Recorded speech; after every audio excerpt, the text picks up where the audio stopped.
woi. Woi, Bang Abel mundur. Woi, Bang Abel mundur itu kameranya, woi. Ini dapat kita ini apa gua.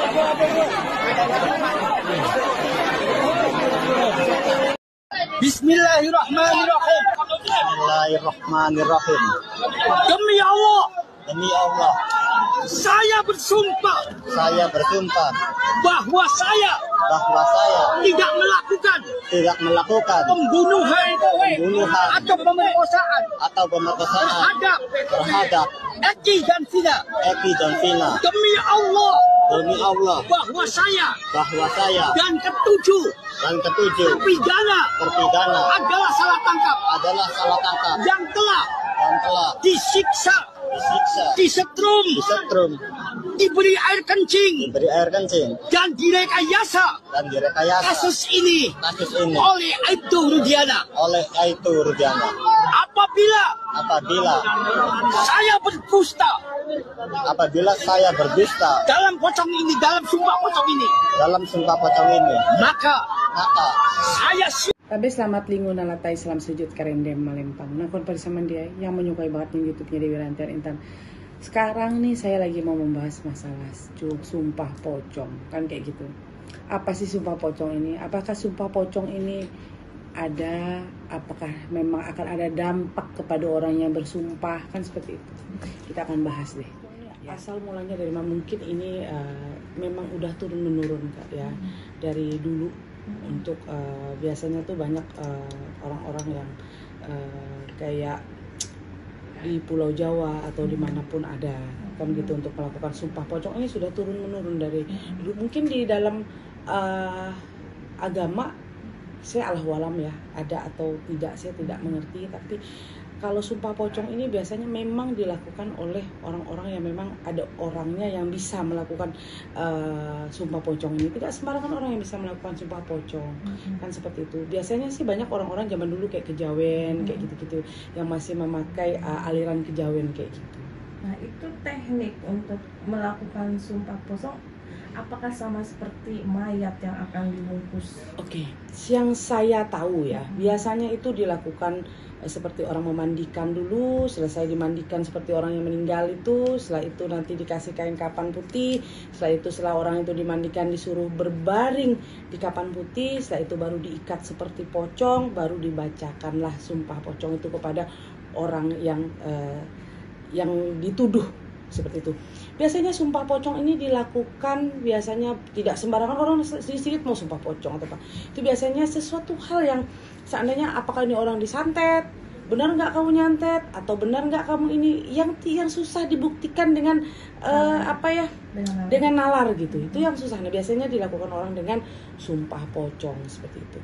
Itu kasih kayak bunga 7 rupa juga nggak sih, wangi-wangian gitu? Oke, setahu saya sih ada, jawaban saya sih nggak ada yang kayak gitu. Biasanya cuma pakai kain kafan, nggak dikasih bunga-bunga gitu, enggak sih.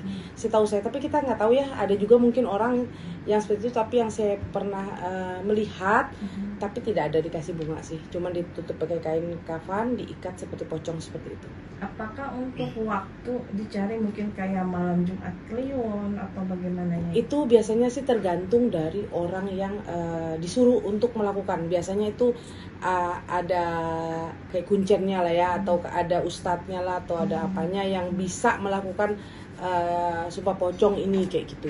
Saya kalau kita orang Dayak sih nggak ada ya, tapi ini biasanya dilakukan dari adat-adat yang lain. Tapi kalau dari suku kita orang Dayak, kita nggak ada namanya sumpah pocong. Tapi kalau di Dayak sendiri untuk pembuktian ini orang benar atau tidak, biasanya kita akan ada memanggil leluhur, nanti dia akan biasanya ada kayak gitu sih. Itu disebut apa Nyai? Oke, untuk kita orang Dayak itu biasanya akan dikasih kayak sumpah, biasanya akan dilakukan dengan ritual adat seperti itu sih. Sumpahnya dia menggunakan atribut apa nih? Enggak sih, enggak ada pakai atribut. Kita biasanya kayak kita bersumpah bahwa kita tidak melakukan ini, tapi biasanya akan seandainya dia tidak benar, kalau dia seandainya orang itu pelakunya, pasti akan terjadi sesuatu. Biasanya kami seperti itu. Itu terjadi sesuatu langsung atau seperti apa ini? Iya, dengan waktu. Nanti akan ada jedahnya itu waktu lah ya. Yang akan menjawab itu waktu, biasanya seperti itu. Itu baru akan ketahuan dia pelaku. Ya nanti kalau dia seandainya sumpahnya dia akan kecelakaan, pasti akan ada kecelakaan biasanya seperti itu. Atau ya tergantung sumpah orangnya kan. Kalau yang ini kan berbeda, kalau sumpah pocong ini kan seperti itu. Nah kayak gitu. Kalau kayak sumpah pocong ini kan pasti akan dapat akibatnya nanti, biasanya seperti itu. Akibatnya kalau untuk sumpah pocong, apakah dia akan jadi pocong? Oke. Atau bagaimana sih? Oke, biasanya Mbak, kenapa orang melakukan sumpah pocong itu? Biasanya orang yang seandainya orang yang tertuduh ini benar-benar tapi dia berbohong sampai rela dia bersumpah pocong, itu biasanya akan mendapat ajab. Biasanya ajabnya kehidupannya susah, akan dapat musibah, kan seperti itu. Tapi kalau di dalam kehidupan dia tidak dapat musibah, tapi biasanya Mbak, saat dia meninggal itu pasti akan ada orang yang bilang bahwa rohnya itu akan keluar seperti pocong, nanti menghantui orang selama 41 hari. Ada yang seperti itu, orang yang mengatakan seperti itu. Apakah mungkin kayak langsung juga hukuman mungkin kayak kan saya bilang tadi kan pasti akan dapat ajab, tapi kita nggak tahu ya Mbak ya ajabnya apa yang dikasih Tuhan. Karena kan seperti itu. Namanya ini kan bersumpah. Sumpah ini kan tidak sembarangan. Biasanya zaman dulu kalau orang bersumpah itu kan sangat sakral. Kalau zaman sekarang sumpah itu tidak sakral sekarang. Kalau orang zaman dulu kalau udah sumpah itu, karena orang zaman dulu tuh kalau udah sumpah itu takut ajab. Kalau zaman dulu, kalau sekarang orang banyak Mbak melakukan sumpah. Walaupun dengan Alkitab. Dengan apapun, saya tidak berani mengatakan dengan apapun ya. Orang zaman sekarang banyak berani sumpah karena mereka berpikir ya sumpah kok. Kalau orang zaman dulu sumpah itu sangat sakral karena orang takut sekali dengan ajab. Kalau zaman sekarang ya sih sumpah kadang-kadang orang membawa nama yang maaf ya, yang itu yang kita udah lihat secara logika.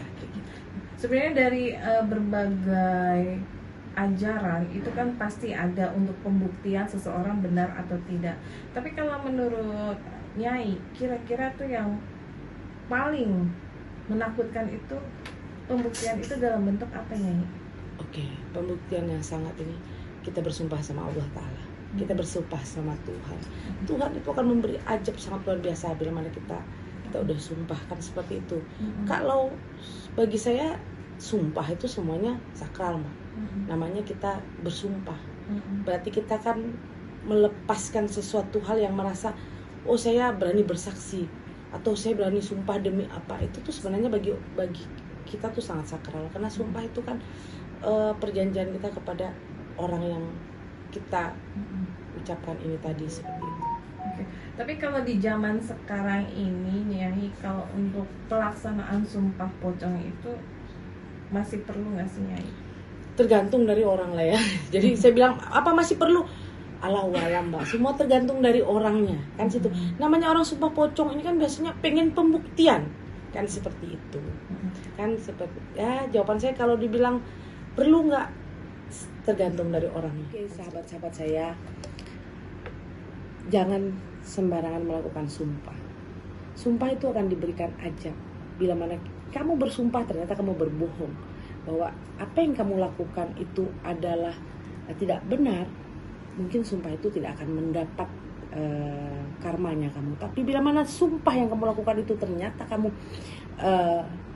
benar real melakukan suatu hal, sumpah itu akan mendapat karmanya yang sangat luar biasa. Kenapa?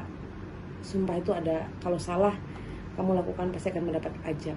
Tidak di waktu kita hidup, tapi nanti mungkin di waktu kita mau ajal kita kah, atau kita sudah di akhirat, kita kan nggak tahu kan seperti itu. Jadi saya berharap kepada siapapun teman-teman kita, kalau melakukan apapun kesalahan atau kita melakukan sesuatu yang mengecewakan siapapun, lebih bagus kita ngomong apa adanya kan seperti itu. Tidak perlu kita berbohong, tidak perlu juga kita harus melakukan sumpah kan seperti itu. Oke, terima kasih sahabat saya, tonton terusnya Dewi Rantian Intan. Maaf bila mana saya ada salah kata atau salah ucapan saya atau menyakiti hati siapapun, saya jangan lupa like dan subscribe Dewi Rantian Intan, dan jangan lupa juga kasih komen.